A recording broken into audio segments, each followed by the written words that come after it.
আয়াতুল কুরসি পড়লেই জান্নাত। কি রয়েছে আয়াতুল কুরসির মধ্যে? আল্লাহ নবী সাল্লাল্লাহু আলাইহি সাল্লাম বলেছেন, কোনো ব্যক্তি যদি নিয়মিত সলাতের পর, নামাজের পর আয়াতুল কুরসি পড়ে, তাহলে সে জান্নাতে চলে গিয়েছে। তার একটাই বাধা, শুধু মৃত্যুবরণ করেনি বলে সে জান্নাত যেতে পারছে না। তাহলে আয়াতুল কুরসির কত বরকত, কত ফজিলত রয়েছে। আপনাদেরকে একটা অন্য হাদিস শুনাই। আল্লাহ নবী সাল্লাল্লাহু আলাইহি সাল্লাম বলছেন, আবু হুরায়রা, ও আবু হুরায়রা, আজকে তুমি জাকাতের মাল পাহারা দিবে। আবু হুরায়রা রাদিয়াল্লাহু তাআলা আনহু বলছে, ঠিক আছে ইয়া রাসূলুল্লাহ, আমি পাহারা দিব। রাত্রিবেলা যখন আবু হুরায়রা রাদিয়াল্লাহু তাআলা আনহু যখন জাকাতের মাল যখন পাহারা দিতে গিয়েছেন, রাত্রিবেলা একটা লোক এসে ব্যাগের ভিতর মাল ঢুকাচ্ছে। আবু হুরায়রা রাদিয়াল্লাহু তাআলা আনহু ধরে ফেললেন যে, তুমি ব্যাগের ভিতর মাল ঢুকাচ্ছ। চোরটি বলছে, লোকটি বলছে, আমাকে ছেড়ে দাও, ছেড়ে দাও, ছেড়ে দাও। কাকতি মিনতি করছে, লোকটাকে ছেড়ে দিলেন। আল্লাহ নবী সাল্লাল্লাহু আলাইহি সাল্লাম বলছেন, আবু হুরায়রা, তোমার কাছে কেউ এসেছিল কি?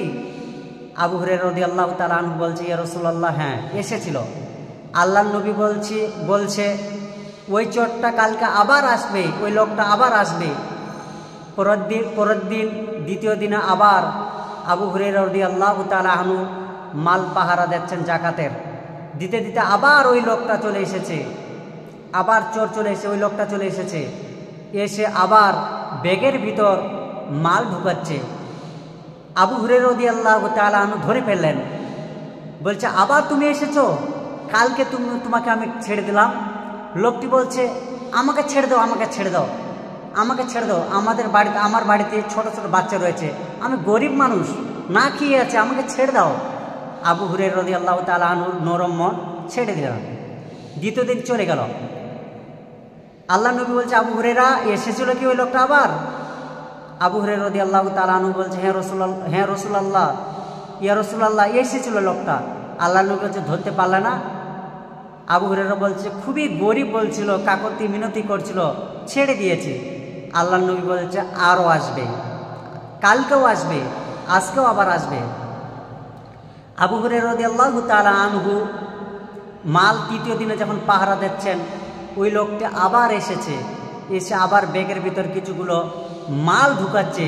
ঢুকাতে ঢুকাতে আবু হুরায়রা রাদিয়াল্লাহু তাআলা আনহু ওই লোকটিকে ধরে নিয়েছে, চোরকে ধরে নিয়েছে। তখন আবু হুরায়রা রাদিয়াল্লাহু তাআলা আনহু বলছে, আমি আজকে আল্লাহ নবীর কাছে তোমাকে নিয়ে যাব, আল্লাহ নবী সাল্লাল্লাহু আলাইহি সাল্লামের কাছে বিচার দিব। লোকটি বলছে, না না না, আমাকে তুমি আল্লাহ নবীর কাছে নিয়ে যেও না, আমি গরিব মানুষ, আমার ভুল হয়ে গেছে, আমাকে তুমি ক্ষমা করে দাও, আমাকে তুমি মাফ করে দাও, আমাকে ছেড়ে দাও। আবু হুরায়রা বলছে, না, আমি তোমাকে আল্লাহ নবীর কাছে নিয়ে যাব। তখন ওই চোরটি বলছে, তোমাকে আমি এমন একটা আমল শিখিয়ে দেব, যেই আমলটা তুমি কোনোদিন শুনোনি। আবু হুরায়রা রাদিয়াল্লাহু তাআলা আনহু বলছে, কি আমল বলো, তাহলে তোমাকে আমি ছেড়ে দেব। ওই চোরটি বলছে, তুমি প্রতিদিন যখন শুইবে, শোয়ার টাইমে তুমি একটা আমল করবে, সেটা হচ্ছে আয়াতুল কুরসি। তুমি যদি এই আয়াতুল কুরসি পড়তে পারো, তাহলে তোমার কাছে, তোমার ধারে পাশে তোমার কাছে কোনোদিন শয়তান আসতে পারবে না। এই বলে আবু হুরায়রা রাদিয়াল্লাহু তাআলা আনহু ওই চোরকে ছেড়ে দিলেন। আল্লাহ নবী বলছে, আবু হুরায়রা, আবু হুরায়রা, আবার কি এসেছিল সে লোকটা, সেই চোরটা? আবু হুরায়রা বলছে, ইয়া রাসূলুল্লাহ, এসেছিল। কেন ছেড়ে দিলে? বলছে, আল্লাহ নবী, সে ক্ষমা চাচ্ছে, সে মাপ চাচ্ছে, যে আজকে আমাকে ছেড়ে দাও, আমি গরিব মানুষ। এইভাবে, আচ্ছা আপনি বলেন, কেউ যদি আপনার কাছে ক্ষমা চায়, মাপ চায়, আপনি ছাড়বেন কি ছাড়বেন না? অবশ্যই ছাড়বেন। তো আবু হুরায়রা রাদিয়াল্লাহু তাআলা আনহু ছেড়ে দিয়েছেন। তো কেন তুমি ছাড়লে? আবু হুরায়রা রাদিয়াল্লাহু তাআলা আনহু বলছেন, আল্লাহ নবী, ওই চোরটি আমাকে বলছে যে তোমাকে একটা আমল শিখিয়ে দেব, তো আমাকে একটা আমল শিখিয়ে দিয়েছে, তার বিনিময়ে, তার কারণে আমি ওকে ছেড়ে দিয়েছি।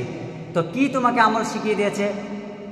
ওই চোরটা, ওই লোকটা বলল যে তুমি প্রতিদিন যদি আয়াতুল কুরসি পড়ে শুয়ে পড়ো, আয়াতুল কুরসি পড়ো, তাহলে তোমার ধারে কাছে কোনোদিন শয়তান আসতে পারবে না। আল্লাহ নবী বলছে ওই চোরটি, ওই লোকটি যা বলেছে সত্য বলেছে, কিন্তু ও একটা চোর না, একটা মানুষ না, ও হচ্ছে শয়তান। আর কোনো ব্যক্তি যদি আয়াতুল কুরসি পড়ে তাহলে আল্লাহ তাবারক তাআলা ডাইরেক্ট, যে ব্যক্তি আয়াতুল কুরসি পড়বে ওকে একটা রক্ষণকারীকে নির্দিষ্ট করে দিবে, সারা রাত তাকে পাহারা দিবে। ওই জন্য আমরা বেশি বেশি করে আয়াতুল কুরসি পড়ি। আল্লাহ তাবারক তাআলা সকল মানুষকে যেন, আয়াতুল কুরসির মধ্যে অনেক বরকত রয়েছে, আমরা যেন সকলে আয়াতুল কুরসি বেশি বেশি পাঠ করতে পারি। আমিন।